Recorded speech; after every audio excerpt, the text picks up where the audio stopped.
Are you looking for a fun way to win up to 25 times your money this football and basketball season? Test your skills on Prize Picks, the most exciting way to play daily fantasy sports. Just select two or more players, pick more or less on their projections for a wide variety of stats, and place your entry. It's as easy as that. If you have the skills, you can turn $10 into $250 with just a few taps. Easy gameplay, quick withdrawals, and injury insurance on your picks are what makes Prize Picks the #1 daily fantasy sports app. Ready to test your skills? Join the PrizePicks community of more than 7 million players who have already signed up. Right now, PrizePicks will match your first deposit up to $100. Just visit prizepicks.com/bluewire and use code BLUEWIRE. That's code BLUEWIRE at prizepicks.com/bluewire for a first deposit match of up to $100. PrizePicks, daily fantasy sports made easy.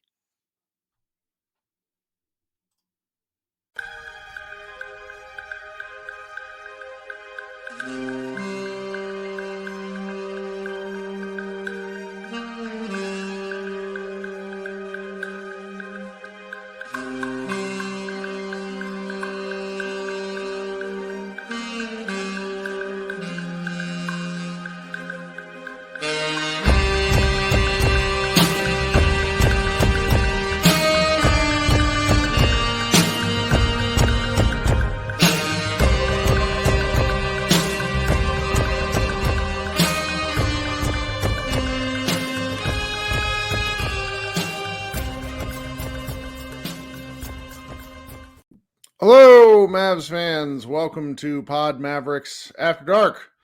This is Kirk Henderson and Josh Bowe. We are coming to you at 8:30 on Tuesday, September 11th. Josh, how you doing, buddy? I'm doing pretty good. You never forget, but it's September 12th. Yes. Not September 11th. Did I say September 11th? You did say September 11th. I was literally staring at the thing. It's okay. Just I'm sorry. I shouldn't even brought now. This is the derailed the podcast. This is the point in the off season where we are, to be quite candid with you. There's just a whole bunch of like us trying to figure out what to talk about. I'm waiting for like the other shoe to drop for Blue Wire to be like, hey, you guys aren't posting twice a week like you said you would in our contract.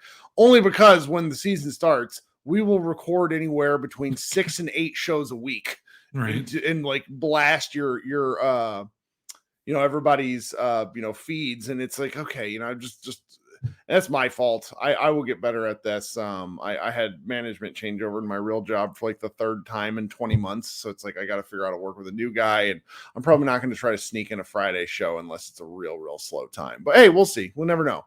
So September 12th, week ago today, I had a soliloquy kind of about how much I love international basketball and how much I was looking forward to seeing Luka Doncic playing in the quarterfinals of the FIBA World Cup. And it's somehow only been a week, though it feels like it has been much longer, and a whole lot has happened. So for those of you who you all obviously know this, the Slovenian national team lost to Canada in the quarterfinals in a very contested, odd game. So I think that as the games get more tight, it became really clear that the quality of refereeing varied so widely from game to game. And my guy Matej, one of our Slovenian listeners who has his own show and does a lot of his own work over in Slovenia, reminded me that there's some kind of disagreement. And so 50 of the best referees from like Eurobasket or the EuroLeague, I can't remember which one, basically couldn't referee the World Cup. And I think that sort of reared its ugly head in like a strike, a union strike or something. I think there's a lot of politics in international basketball that I flat out don't understand. That's fair. And I would like to understand it because I think a lot of this stuff is really interesting because like I said, I really like international basketball. Well, the game was really, Canada played a phenomenal basketball game. Slovenia played an amazing first half, shot the heck out of the basketball. Two things occurred and that really caught up in a hurry. The first thing was that Slovenia figured Canada basically had better players. Like the talent disparity reared its head pretty quickly at the start of the third quarter. The other thing that happened was the Team Canada basically took the gamble. They reminded me of the old like Seahawks Legion of Boom defense, where they took the approach of, well, they can't call a foul on every play against Luka. And it was incredible. The Canadian defenders were in Dylan Brooks, and then my guy, the other guy from Oklahoma City Thunder, was real. Like, they were in Luka's business. They were in his shirt the entire game. The entire game. It was probably one of the most physical performances I've seen from a team defense in a basketball game in my entire life. Like, Lou Dort was just in his grill too, but not, there's just something different about what Dylan Brooks does. And in the first half, Luka picked up a technical foul when Slovenia was up. Okay. They were up, and I want to say it was like 40-37, something along those lines. And Luka gets fouled on 3 straight possessions. And I mean, in Luka's defense, these were not like touch fouls. These were straight up like muggings, him ending up on the ground type fouls on drives with just no call. And he gets a technical, and all of a sudden the game's tied, and then Canada's up. And it was like a 6-point swing in a matter of minutes. And it was bad. That changed the feel, where at that point, Slovenia was holding off Canada just so. And then the game was tied at halftime. I think it was 49-all. And then in the third quarter, first Shea Gilgeous-Alexander came out and was getting the calls that Luka wasn't getting, is what I will say. But he is also a very differently built player, and he attacks people's shoulders with angles, and he's so thin in comparison. He's trying to think like I don't want to use like any, I don't want to say anything stupid by chance, but it's like he just attacks in such a way that I understand, where it's like, okay, in the NBA, all these would be fouls. In FIBA, they're 50-50, where he just got all the 50-50s, and Luka didn't get any. And all of a sudden it was a pretty big lead. Slovenia rallied multiple times, because at the end of the game, the score was 100-89. Luka got fed up with one possession, and let's hear Brooks. It's like Brooks got ejected, and then Luka got it. It was a big mess. Like, and then Luka on his way off the court, and at halftime, he was even doing this. He was basically yelling at, and I can't remember the guy's name, but he's essentially the Secretary General of FIBA basketball, the equivalent, Brian Windhorst said, of like Adam of the NBA commissioner, and just continuously was like lighting into and complaining so loudly. It was a terrible look. He gets ejected. Slovenia just doesn't have the juice to come back. Yeah. And there's the money sign again. The money sign thing is the thing.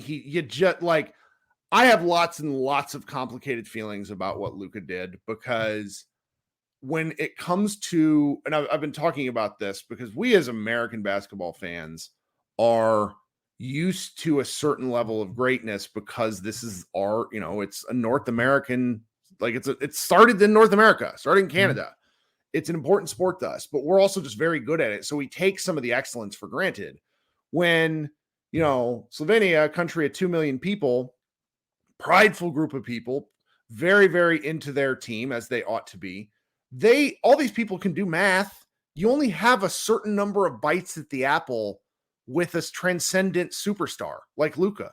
Luka's going to give you a chance every time.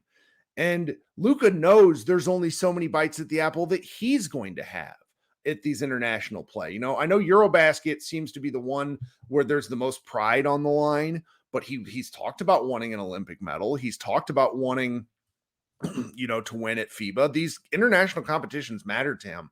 So I understand the passion. What I don't like, though, is that money sign. That there's just a bridge too far. And basically that ejection prompted from a lot of Mavericks fans, and I'm curious from our European followers what you felt. Send me a message. I'm curious what you thought, because honestly, a lot of the messages I was seeing on my timeline were in Slovenian, and the Google Translate thing wasn't working that day. So I couldn't tell what people were thinking. And I know after the game, there was a brief an attempt at a scandal. Sorry, I needed a drink. where Hoops Hype or one of these idiot aggregator sites basically tried to imply that Luka skipped the media availability. He didn't skip the media availability. He skipped what's called the mixed zone. Grant Afseth from Dallas Basketball was there and said Luka never did it. Because why would he? He's going to take all the attention from the guys that are kind of lesser known players. It's very similar to the way the media setup looks at All-Star Game, where it's just like there's just a flood of people and podiums. And so it's really something. And so after the game, overnight, our guy Jack wrote the definitive column. Sorry, Tim Cato. He wrote it first about sort of Luka needing to grow up, really going back in time, pulling a lot of his quotes. And I suppose that's sort of where, I've been talking for almost like 5 straight minutes. That's sort of where I would like to kick it to you, because I just have a whole lot of thoughts on this. Yeah. I mean, I've never been a big fan of it. And just his attitude towards officials on the court. Mm-hmm. And it's never been like in defense of officiating. Like there are certain times where it's like, okay, Luka, that like you're wrong on this. Like it's never been more about like what call is right and what call is wrong. It's more just about him trying to control his emotions, because it's gotten to the point now where it doesn't matter if he's right. He needs to find a way to work through this, and because it's going to hurt him on the court. And it's, you get thrown out of a game. He couldn't, Slovenia tried to make a run after he got ejected, and they couldn't do it because, he went on the floor. Not to say that they were going to tie the game up or take the lead if he didn't get ejected. Like that game was already kind of veering out of control for Slovenia, but you never know. And, once you start getting ejected out of games, once you start relying on the NBA rescinding technical fouls so you don't get suspended and do or die games that the team needs to win to make the playoffs, which is what happened last year. He would have been suspended that Sacramento Kings game that they won right before they sat everyone, but they rescinded his 16th technical. Like that's when it's like, okay, like you're starting to harm not only the team, but yourself and your production. And it's just, I think what's crazy about it, I mean, it started pretty much day one. And, a lot of people love, like, whenever this gets brought up, it's like, oh, well, LeBron complains every single call. And it's like, guys, LeBron is 38 years old and he's been in the league for like 20 years. Luka was a 19-year-old who had barely, hasn't played an NBA game yet. And he was talking to officials like he was a 12-year vet. And I understand part of it is because he's been a pro for so long, but he's earned the reputation. And now the worst part of it is it's hard to, once you get that reputation, it takes a lot of work to undo it. And he's at the point now where even if he shuts up, he's probably still going to have that reputation for a couple of years. Well, that's what made like the Canada game particularly interesting is he is like, so him and SGA are just an interesting counterpoint because they play so, like, they both have similar unbelievable feels for the game, but the way they use their athleticism is so different. And Luka is simply in that Shaq Giannis mold where he is unreffable because the physical contact doesn't bother him. You bump Shea, his 190-pound ass or whatever he is going to go flying. That's what was incredible about watching Dylan and Dort run into Luka is the only way Luka's going down is if he's selling the contact. Yeah. And so that's it's LeBron like, too. Yeah. It's exactly right. Exactly right. And so I just don't know what you do if you're him, because I think the real answer, and CM33 just kind of summed it up in a real basketball simplistic way that I agree with. I like the emotion. He's just got to get back on D. Yeah, that's a big thing. And that's where SGA is just such a fascinating counterpoint, because he's talked about how like he kind of almost goes out of his way to be like, yeah, well, the refs have a real hard job, because for the first half of last season, he wasn't getting any calls. And then that sort of became a story. And he talked about how he wasn't getting, and he's like, it's fine. I'll get my calls when I get my calls, like just a polar opposite approach. And it's really, it's just something I don't think there is a real answer where I get particularly challenged where and I don't know, like I'm reluctant. This sounds better to talk about. Every time I type about it, I sound like a paternalistic asshole, and I don't mean to. But as a young man myself who made plenty of idiotic mistakes between, things with my wife, things with my family, I understand, like, at a certain point there just needs to be an issue where it's like you've got to stop mentally talking about what like you understand what you need to do. You understand it. Luka He says it every time. every fucking time. He understands what to do. The thing has to be at a certain point, you as the NBA player simply have to do it. Mm-hmm. And I don't know what to do from there. I think he's, like I said, I think he's earned the reputation, and I don't think he's going to get the benefit of the doubt from officials, even if he stopped complaining tomorrow and didn't complain for 12 months straight. It takes time to wean yourself off that reputation.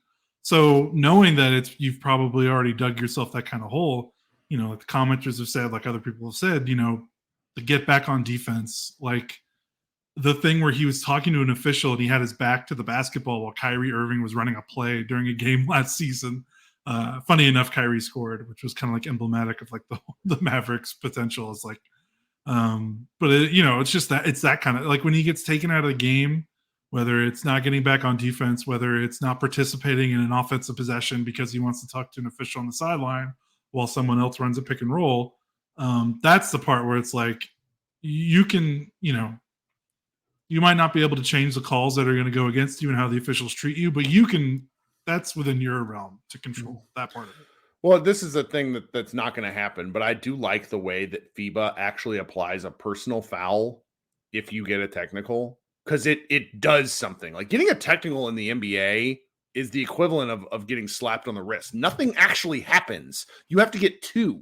And then you have to get 15 or 16 over the course of the season for there to be a specific impact. Like when Luka got that first one, it was like, okay, we got to settle down. And then the way the game was called in the third quarter, which was, and just to be perfectly candid, was unfair. It was not fair. But if I've learned anything at nearly 40 years old, is shit is not fair. Sometimes it's just like, it's not fair. And then you got to learn to deal with it. And I don't, I want to defend the passion. And I did a little bit ago. My favorite is a guy who joined the room. So the first thing I hear is you guys, kind of being like he needs to grow up. I actually understand why this matters so much. It's just, you just can't do it again.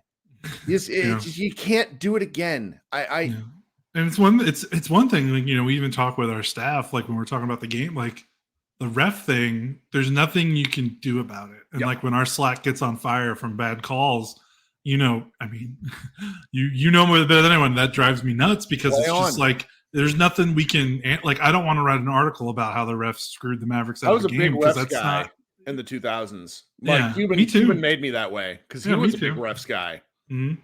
But that's an aspect of the game that's out of your control. There's nothing fun to talk about when you're talking about refereeing. And it's the same way for the players. Like, you're not going to change that ref, his ability to make calls or not make calls or whatever. Like, you can't control him. You can only control yourself. So you just have to work on the thing that you have control over. And obviously things are not going to go your way, but you just got to find the balance, and I think there's definitely it's obviously out of balance right now. Like it's, like you said, people love the passion. There's a way he can still play with that passion for the game, but also keep himself, mentally checked in and not let the refs kind of get into his head like they do so frequently. Well, and then there's like in the very next game, Canada just got waxed by the referees. Like it was that game was so terrible. It was they played Serbia and they lost 95-86. Serbia lost to Germany in the finals. But the foul differentiation, I'm trying to look it up, but it was at one point in the game, I remember seeing something where it was just like, this is such a difference in the way the fouls were called. So see here, Serbia had 22 fouls, Canada had 25. But at a certain point in the game, I just remember seeing it was just like, this just isn't Like it's a different, and you're going to get that sometimes. You're going to get it from game to game. And like, as much as I get frustrated by the NBA referees, I actually dislike the way the NBA game is called from kind of a more philosophical point of view than I do individual. Like, I don't really remember the last time I thought like a ref did a terrible job. I don't like, what I did really like about FIBA was I felt that the physicality was called the same all over the court. Whereas in the NBA, and this is Luka's big beef, where you get close to the rim, anything goes. If you do anything outside the 3-point line, you are going straight to jail. Like, this is how Joel Embiid is such a grifter, where he falls over on like outside all the time. It's one of those things. Yeah. Let me see here. Yeah. So Luka had a lot to say after the games. He did end up speaking. He played in the next 2. There were still 2 more games, I think. And he played, which was like, I remember Chuck Cooperstein was kind of like freaking out about this, being like, why is he playing? It was essentially because, Luka wants to put on. Yeah, he played against Lithuania where they lost 100-84. I missed that one. And then they beat Italy in the 7-8 matchup. It's pretty interesting. It's like that they had these games is something that I wonder if FIBA will look to get rid of at some point, because like they're not playing for anything. Like, the ranking doesn't affect anything going into the next tournament, going into the next, maybe in like the standings. But it was just more of an opportunity for Luka to get hurt, which was a little bit worrisome. But at the same time, fans pay to go to those games. So I think it speaks to the kind of competitor Luka is, where he did continue to go out and play basketball. He gave, I saw it on Grant Afseth talking about it, but he gave some quotes that essentially said his thigh is hurt again.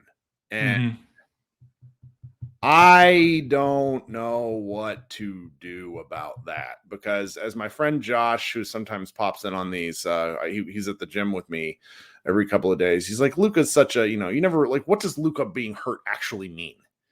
And it's a fair statement, but what I said was, you never hear Luka actually say that he's hurt.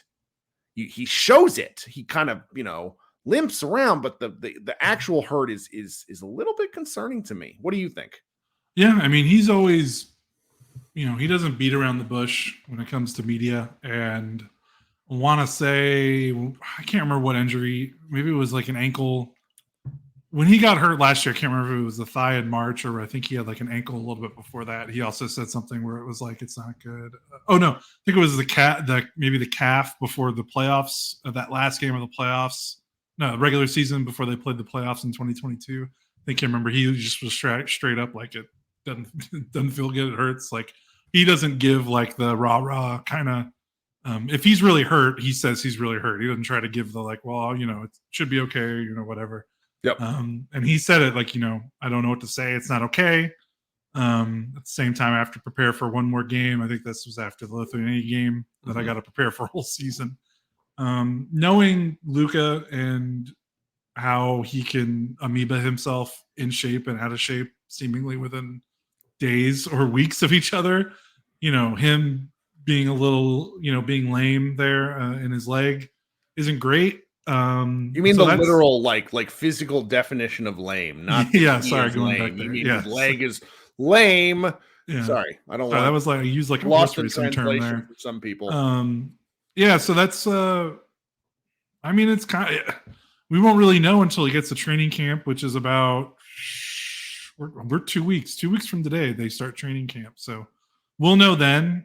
2 weeks, like if he's not practicing or something, like that's not something that can be hidden. Like, we'll know right away. But it's just not great. As they're already doing this international schedule. Then he's got training camp. Then they're flying to Abu Dhabi for some games. They're going to Spain and Madrid. There's been research and reporting backed up that teams that travel in the preseason usually start off slow the NBA season, because there's international travel can zap you.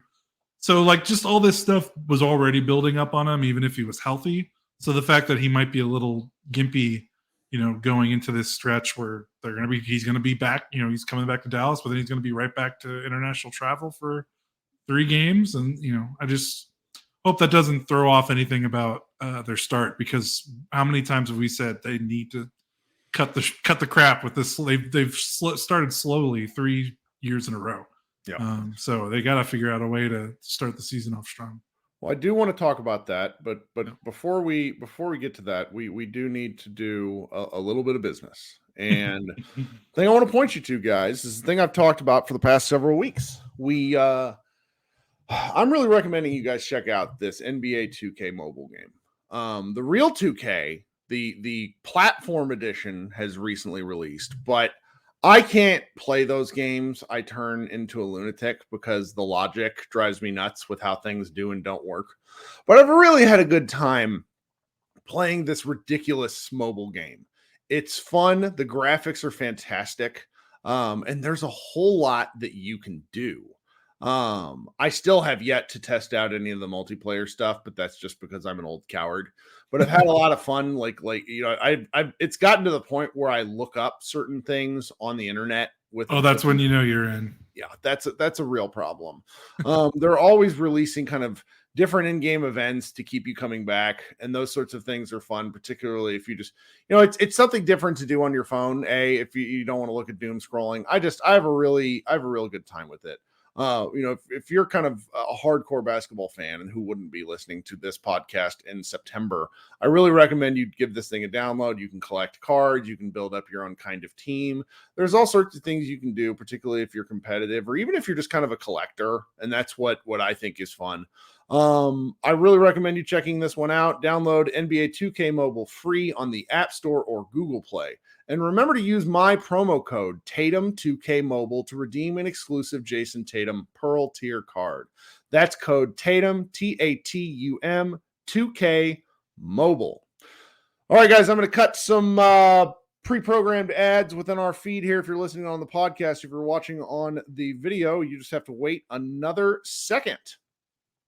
We're driven by the search for better. But when it comes to hiring, the best way to search for a candidate isn't to search at all. Don't search, match with Indeed. If you need to hire, you need Indeed. Indeed is your matching and hiring platform with over 350 million global monthly visitors, according to Indeed data, and a matching engine that helps you find quality candidates fast. Ditch the busy work. Use Indeed for scheduling, screening, and messaging so you can connect with candidates faster. And Indeed doesn't just help you hire faster. 93% of employers agree Indeed delivers the highest quality matches compared to other job sites, according to a recent Indeed survey. One of the things I love about Indeed is it makes hiring all in one place so easy and streamlined so I can spend more time on the rest of my business.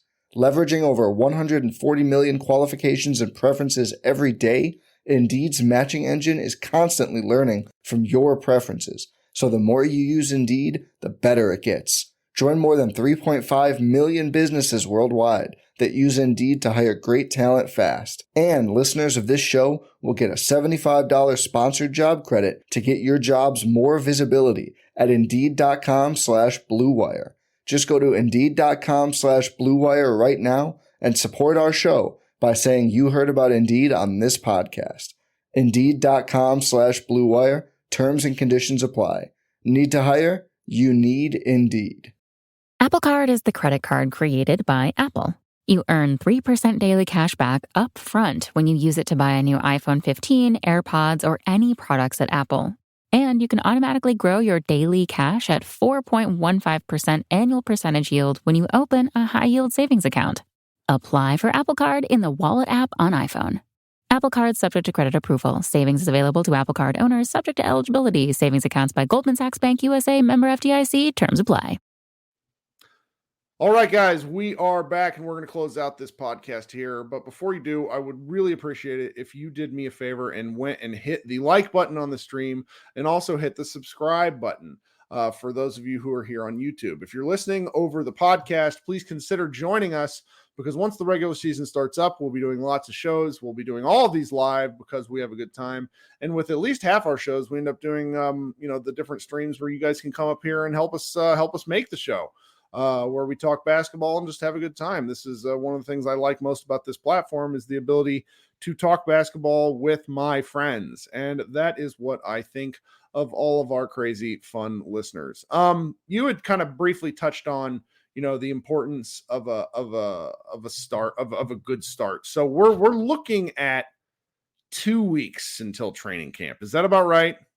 Yeah, 2 weeks. 2 weeks from today, September 26th. It's normally the 20. It's 27th for all teams that aren't doing the preseason international travel. But if you're one of those international preseason teams, they let you start a day early. So 26th. Yeah, 2 weeks from today. And is that media day? Do we remember, or is that even before that? Media day. I don't know if we've not been told about it yet. I've not usually seen any media emails. day is the day before the first day of training camp, and then the next day. Yeah. So I wonder if they're going to do the fan jam this year. I don't know, because I'm asking you all these travels. questions. You don't know the answer to any of these questions. I'm just kind of throwing them out to the board. My expectations for preseason, that's going to be interesting for us, just like the nuts and bolts of it, because we use the preseason the same way the NBA used the preseason, as a means to like tune up and like figure out how to make stuff again. You know, we have over at Mavs Moneyball, we have a group of about 20 different people who end up writing stuff for us.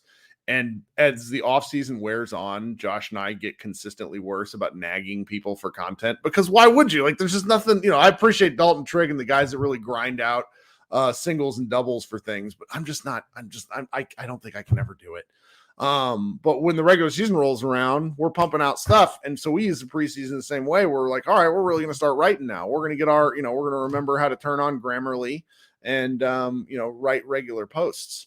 And so I'm really interested in this preseason, because I think that, not to be contrarian here, but I'm wondering if there's something to the fact that Luka playing in some of these overseas matchups, particularly the one against Real Madrid, might sort of serve to jumpstart his season, to juice him up getting into the regular season, because that game is going to be outstanding. The two in Abu Dhabi are going to be like, I'm very curious to see how the crowds are going to be in these games. Right. Luka loves a good crowd. He's a showman. And that's something that I think gets a little bit undercovered in the NBA element, because I think people definitely pay to come and see Kyrie and Luka. But you know this because you've gone to the NBA grind. The energy in NBA arenas sometimes can suck. Like, the Mavs do a fantastic job of keeping things going, but it's tough because they're 48 games long with way too many commercial breaks and timeouts. There's not like a flow. So I don't know, maybe just there's a spot to say that, after coming off this sort of frustrating finish to the World Cup, Luka might come into these regular season preseason games with maybe another chip on his shoulder. Maybe they might just get off to a good start. Yeah, maybe. I mean, he's got a lot to motivate him. We'll say that. Like, the list of things to motivate him over the last 6 to 12 months, it's not a short list, without the regular season win, missing the playoffs, the disappointment at FIBA, even though, that team just got devastated by injuries. He's not going to use that as an excuse. Getting injured, the officiating stuff, there's a good chance that these international games are going to be a lot of fun. And if you're looking for, these are the games that he's probably going to play in the preseason, so if you want to watch this team in the preseason with like their main guys playing, it's probably going to be in these games and not, they play one game in Dallas. I would imagine that's the game where, that's the end of the roster and the training camp invites getting their last chance. So yeah, we'll see. Right. And that's when I am hopefully hosting a Mavs Moneyball barbecue for our staff. That's right. It's a Friday. We'll see if we can actually get that together. Yeah, I mean, I'm slowly, like, I am Josh can attest to this for our Mavs Moneyball Slack. I'm turning on editor harassment mode, where I'm like, hey, do you want to write the thing? And it's funny because it's just, you go to our site. There hasn't been much lately. That will change. So please come on back to Mavs Moneyball. Please, hit us up there if you have anything you'd like to see covered. I got a whole bunch of ideas. The thing about this season is there's the Mavs are now, like, particularly Luka in specific, he's just he's going to have to embrace the villain role to a degree. Yeah. I think there's a lot, like, he's going to be the odds on MVP favorite again because people want to bet on him, but it's going to be an uphill climb, because one thing that goes with the complaining beyond the ref element of it is media people that are not Dallas people are sick of this. Yeah. Heard Zach Lowe on his podcast this week with McMahon once again mentioned that he's like the whiniest player in the NBA. Mm-hmm. And that's Zach Lowe, who like loves basketball, loves Luka. Yes, yeah. So.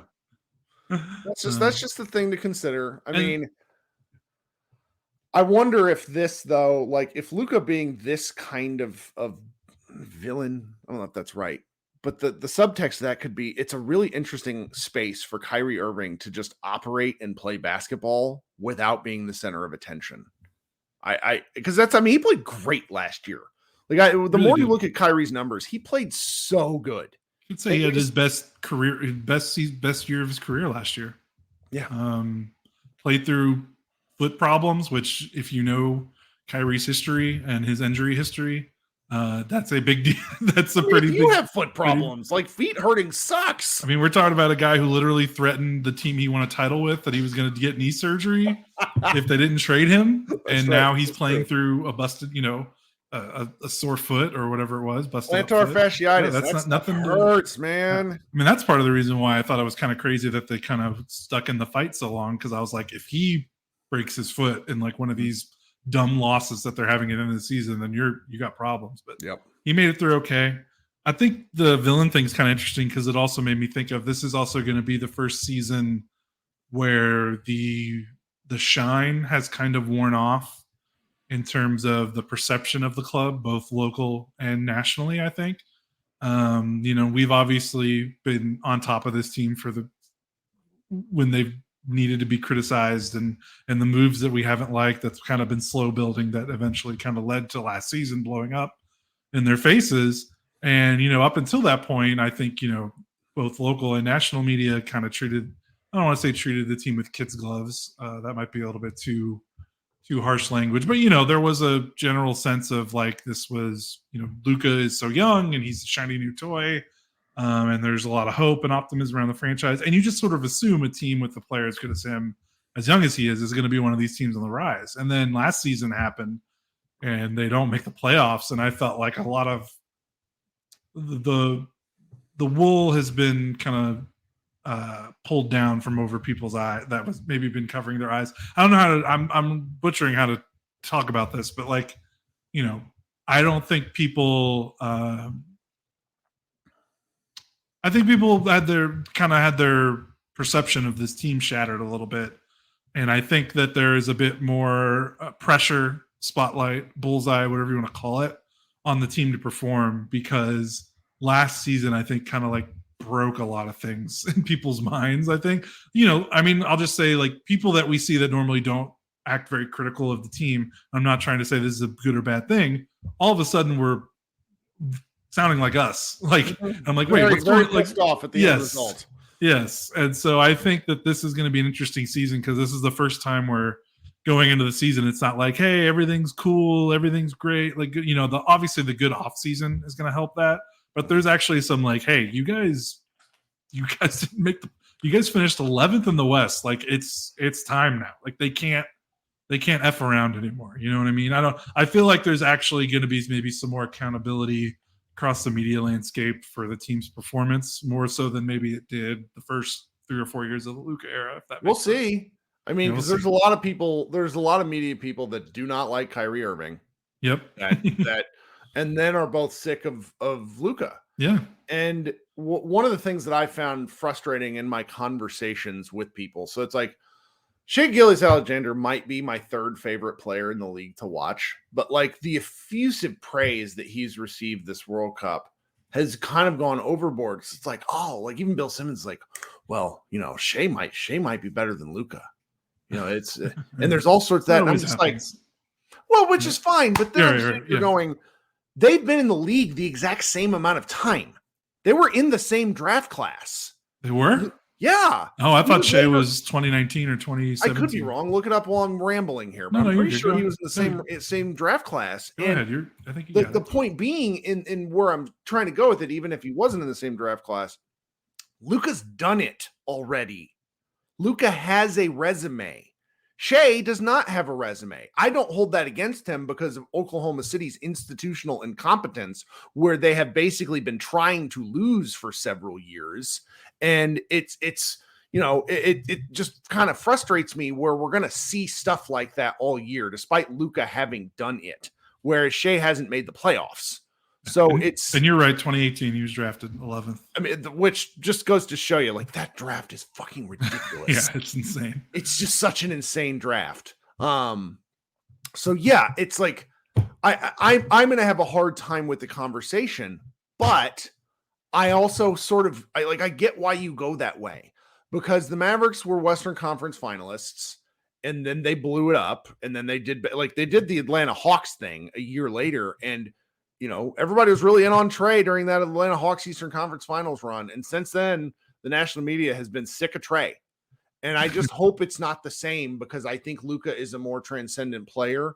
I've made the argument that Luka could be Thanos snapped and he'd go into the Hall of Fame as potentially a You're first right. ballot guy. I think that's objectively true. Yeah. It's just, I hope for more. I hope that they're able to turn the narrative around, because on the one hand, they've earned this narrative, the team, Luka, etc. But there's a chance to shed the narrative by doing this really simple thing where you just go win. Yeah. And that's better for us. We need them to win.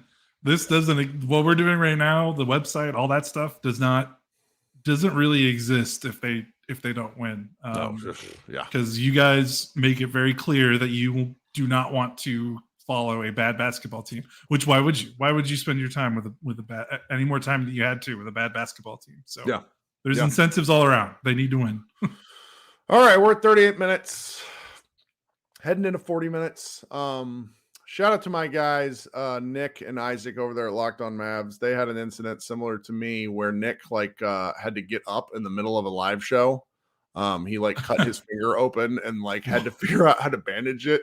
Wait, how did he even do that? I have no idea. I just watched the clip that Nick posted. Chopping vegetables while he's recording a podcast? You went on a soliloquy where you're Talking about something, and Isaac sort of went into Isaac ASMR mode where he just started saying words very calmly. It was one of the silliest, and it made me laugh so hard. Anyway, podcasting is a risky business, so I'm told. A lot of work hazards. Trying to think. Not gotten to play any flipping video games because I have a house guest and we had an event at our house this weekend. So are you just laying in bed thinking about Starfield then? Since a little bit. This, are you a little itchy, not being able to play? I got a message. I get text messages. My favorite, Jason Concepcion, formerly of The Ringer. Now I think he's a bit of a free agent. He will text me about two specific things: Apple's show, The Foundation, and Starfield. And it's just whatever video game thing he's thinking of. And he keeps sending me all these clips. And I'm like, man, I've only played for 13 total hours. You're killing me. I can't do this right now. It's this is, I don't know, but I did play. I'm still playing Breath of the Wild with the young son. And I just, oh man, Cowboy in the chat says, I want to see the new Mortal Kombat. That trailer, boom, right in the yes, kind of. They know how to do it. The commercial, the new commercial with Dave Bautista, if y'all saw, that's basically mimicking, and we know this. Well, you might remember a little bit better than me because I was still a little bit of a small fry when that mania hit, but that old commercial where everyone's yelling in the streets, Mortal Kombat. I don't think people, if you weren't alive a kid, Mortal Kombat was it was a cultural, it was a cultural touch point. It was an obsession. Crazy, yeah, because it was the thing it helped create the video game ratings. Your parents don't want you to play this, and as little turd kids, we're oh, I want to play it. I want to see someone, I want to see a ninja rip the spine out of another ninja. We're little turds. That's what we want to do. Great. So that new Dave Bautista commercial, which is basically remaking that commercial, that hit me right. I will be critical of a lot of nostalgia bait from the entertainment industry, but I'll take that one. It's fun. It's fun. This is we're just in such, it's obviously the WGA strike, you feel for all those people, but man, we are not up for things to do. There are so many things to do, and I'm just where I just don't have the hours of the day Don't have I the know. hours in the day. And then we get back to Mavs content, and then I really won't have the hours in the day. But Right. that's the life. Okay, so like I said, I will try to host a Friday show if there's anything anybody wants to talk about. I really, really would appreciate it if people would continue to email me. If you don't remember, the email is podmaverickpodcast@gmail.com. I am alarmingly easy to get a hold of between Twitter and email and other things. So it's like, I love talking about stuff all the time. I let Josh take mental breaks because I think if he thinks about this all the time, he loses his mind. Whereas me, I become more powerful. Dude, Well, that's your life source. right. Well, it's just, No, it's a good thing. I'm a little, it's occurred to me that I guess I am an extrovert, and like and so I work from home, so I don't see anyone. So it's like talking to people on this is like kind of my lifeblood. It's fun for me. Yeah, so we'll be back. We'll see. We'll obviously be back next Tuesday, like we've been recording. We're gonna start rolling out some preseason content, and we're gonna, amp up in that regard. I'm working myself into getting excited for the grind. It takes me a little while to get there. Once we start actually doing it and it becomes like a workout routine, then it's easier. But those stages suck. Just like getting back in the grind. Yeah. And I think what'll help compared to last summer, like when we get to media day and we see like the Grant Williams interviews and the Derek Lively interviews and the Omex Prosper interviews, that'll give us a little bit of a jump start, because like, let's be real, like we were talking ourselves into last season, like every time we recorded until, during the preseason. It was awful. Like it was an awful off season. It's one of the worst off seasons they've had, since, as a franchise, obviously the worst since Luka's been drafted. And we couldn't just get on this podcast every single week and say that, like, this is the worst off season ever. Like eventually training camp starts, you have to talk about something else. But I think, quietly, it was just a little bit more soul sucking, because we knew in the back of our heads what was about to happen because of the off season, but we kind of had to talk ourselves into it. But now we don't have to do that. I think the new acquisitions, I think, are really gonna energize some things. I really hope so. I really, really hope so. Okay, guys, this is and Alan. Josh means the 2022 off season, not the 2020. Oh yeah, sorry. Season. Yeah. This last the off Brunson, the Brunson off season. The Brunson off season, right? Yeah. Right. Anyway, the McGee off season. Did you see that Facebook graphic I found? I did not. There was. I'm gonna go find it. No, I did. I posted on my Twitter, and it was like this was so easy. It was from the Mavs Nation Facebook page. I didn't see this. Grabbing a clutch points graphic, which was put together from a tweet from a guy with the handle @life and then a whole bunch of numbers with the name Scapegoat Defender. And it said, Mavs 2022, let Jalen Brunson walk for nothing. Mavs 2023, let Christian Wood walk to a conference contender for nothing. Conclusion, nothing has been learned. And I'm just like, those are not the same things. I don't need everybody to be as into the Mavs as I am, but I do need you to not do that. That's really... You need a baseline, like a standard. That's right. Like a compliance department. Well, we'll see. All right, team. Everybody be good. Have a good rest of the week, and we will talk soon. Thanks for hanging out, and go Mavs.